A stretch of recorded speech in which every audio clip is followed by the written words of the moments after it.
Hello guys, let's see the question. The side of a triangle park are 100 meter, 156 and 224 meter. Its area is equal to the area of rectangular field with sides 21:20. What will be the cost of fencing of rectangular field at the rate of 25.50 per meter? So हमको यहाँ पर सबसे पहली बात तो identify करना पड़ेगा कौन सा टाइप ऑफ ट्राइंगल है ये। तो हमने इनका रेशियो लिया साइड्स का ट्राइंगल का, तो 25:39:56 मिला। ये जो कॉम्बिनेशन है आपको किसी भी राइट एंगल ट्राइंगल का नहीं मिलेगा। यहाँ पर कॉन्सेप्ट आएगा हेरोनियन ट्राइंगल का, that is actually the combination of two right angle triangle.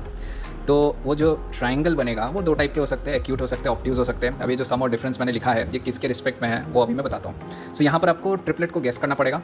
इस पर्टिकुलर रेशियो में से कोई भी दो हाइपोटेनस बनेगा और कोई भी एक सम या डिफरेंस करके बेस बनेगा।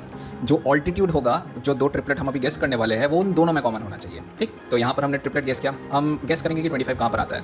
सो 3:4:5 में हम ऑब्वियसली 5 से मल्टीपल करके हम 15, 20, 25 ला सकते हैं। और एक तरीका है 25 लाने का, वो है 5:12:13। तो हमने उसको भी 5 से मल्टीप्लाई करके ये आया। तो हमें देखना है कि इस पर्टिकुलर ट्रिपलेट में और इस पर्टिकुलर ट्रिपलेट में क्या कोई कॉमन आ रहा है। ऑब्वियसली सी बात है, यहाँ पर मेरा कोई भी चीज़ कॉमन नहीं आ रहा है, तो मेरा एक कॉमन ऑल्टीट्यूड नहीं बन सकता। तो हमको और एक ट्रिपलेट गेस करना पड़ेगा। से विद 39 हमने गेस किया। सो हमको पता है 5, 12, 13 ही है। उसको अगर हम 3 से मल्टीप्लाई करेंगे तो यहाँ पर 39 आ जा रहा है। तो 15, 36, 39।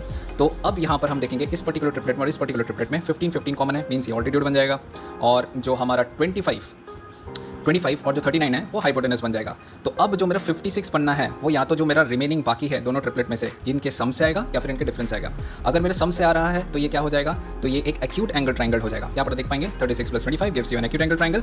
अगर ये वाला चीज़ मेरा ये जो सम है, ये जो भी थर्ड वाला पर्टिकुलर चीज़ है, अगर ये डिफरेंस से आता है तो वो ऑब्ट्यूज एंगल ट्राइंगल हो जाता है। तो क्योंकि हमें ये दो ट्रिपलेट्स अब मिल गए हैं तो हम उसको क्या करेंगे, ऐसे करके फॉर्म करेंगे। यहाँ पर देख पाएंगे आप 15, 20, 25। तो 15, 20, 25 और एक है 15, 36, 39। 15, 36, 39 कॉमन ऑल्टीट्यूड 15 दोनों में कॉमन है। तो हाइपोटेनस बन गया 25 एंड 39 और बेस आपका बन गया 56। जो आपका ट्राइंगल है इसका एरिया रेक्टेंगुलर फील्ड के बराबर है। तो हम यहाँ पर क्या निकाल पाएंगे, एरिया ऑफ ट्राइंगल फटाफट निकाल ले पाएंगे। 420 × 16 कैसे किया, हाफ बेस हाइट करके, हाफ 56 एंड हाइट इज 15। तो हमने ये निकाला एरिया ऑफ द ट्राइंगल, वो किसके बराबर है, एरिया ऑफ रेक्टेंगल के बराबर है। यहाँ पर मेरे को दो साइड्स दिए गए हैं, तो इसको ऑब्वियसली हम क्या करेंगे, अगर मैं रेशो को हटाता हूँ तो x आ जाएगा। तो यहाँ पर लेंथ इंटू ब्रेथ करेंगे। लेंथ इंटू ब्रेथ करने से यहाँ पर आ जाता है 420 × x × x that is x²।